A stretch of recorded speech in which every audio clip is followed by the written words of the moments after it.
Kali ini kita bahas senjata yang jadi game changer di perang Ukraina, sistem pertahanan udara Patriot buatan Amerika Serikat.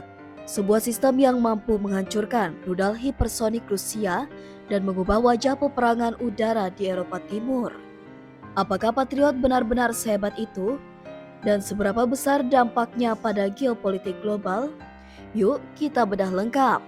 Tapi sebelumnya, klik tombol like dan subscribe dulu ya, agar kamu nggak ketinggalan konten menarik lainnya.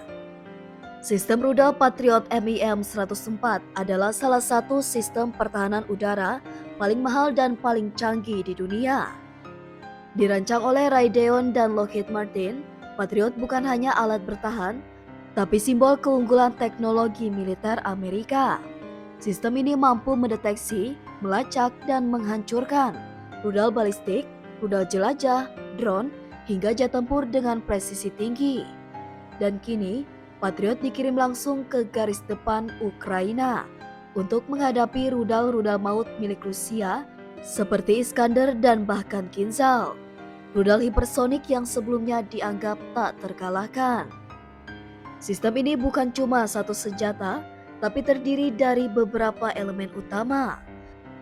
Radar AN/MPK-65, radar phase array yang bisa mendeteksi banyak target dalam radius 100 km lebih. Pusat kendali atau Engagement Control Station, pusat otak dari operasi Patriot.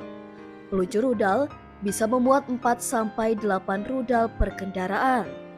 Kendaraan logistik dan generator listrik memastikan semua beroperasi tanpa henti. Bayangkan, satu unit Patriot bisa memindai langit, memilih target, dan menembak rudal musuh hanya dalam hitungan detik. Ini teknologi luar biasa. Patriot terbaru menggunakan rudal PAC-3 dan PAC-CRI yang beda banget dari pendahulunya PAC-2. PAC-3 tidak pakai hulu ledak besar, ia menghancurkan target dengan teknik hit to kill, menabrak rudal musuh dengan energi kinetik langsung.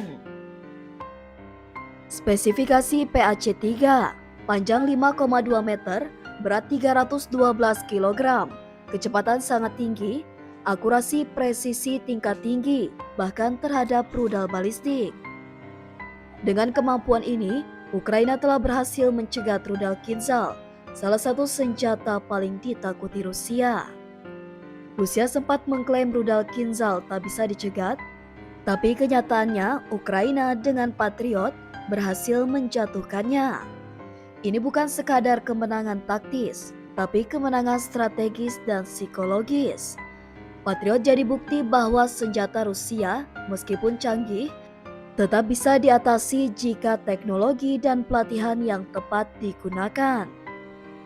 Ini mengubah persepsi global tentang efektivitas rudal hipersonik, pertahanan udara modern, peran Barat dalam konflik Ukraina.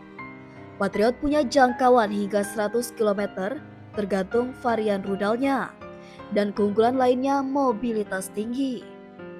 Ukraina sudah menerapkan taktik hit and move, memindahkan sistem Patriot dari satu lokasi ke lokasi lain untuk menghindari deteksi dan serangan balasan. Dengan menyamarkan posisi dan mengganti lokasi secara rutin, Patriot tetap efektif dan aman.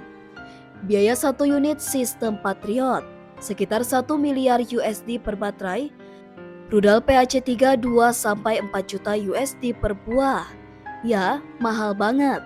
Tapi di medan perang, menyelamatkan satu kota dari rudal balistik atau hipersonik sepadan dengan harga itu. Dan ini bukan hanya soal uang, tapi soal menjaga moral rakyat, melindungi infrastruktur, menunjukkan kekuatan dan komitmen politik.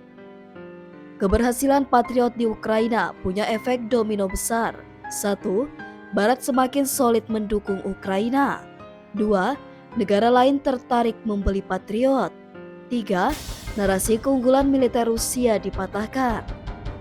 Di media Barat dan Ukraina, keberhasilan Patriot dijadikan simbol kemenangan teknologi Barat atas Rusia. Sementara di sisi Rusia, ini menjadi tantangan baru yang memaksa mereka mengevaluasi strategi rudal mereka. Patriot bukan sistem tunggal, Ukraina menggabungkannya dengan NASAMS, IRIS-T, SAMPT, S-300 dan Buk atau sisa warisan Soviet. Gabungan ini membentuk sistem pertahanan udara multilapis, di mana setiap ancaman dari drone murah hingga rudal balistik bisa ditanggapi sesuai jenisnya. Sistem Patriot bukan hanya alat militer, tapi simbol dari era baru perang modern. Dengan radar pintar, rudal presisi, dan mobilitas tinggi, sistem ini telah membantu Ukraina bertahan, bahkan menyerang balik terhadap teknologi canggih Rusia. Tapi apakah ini cukup untuk mengakhiri perang atau justru memicu eskalasi lebih besar?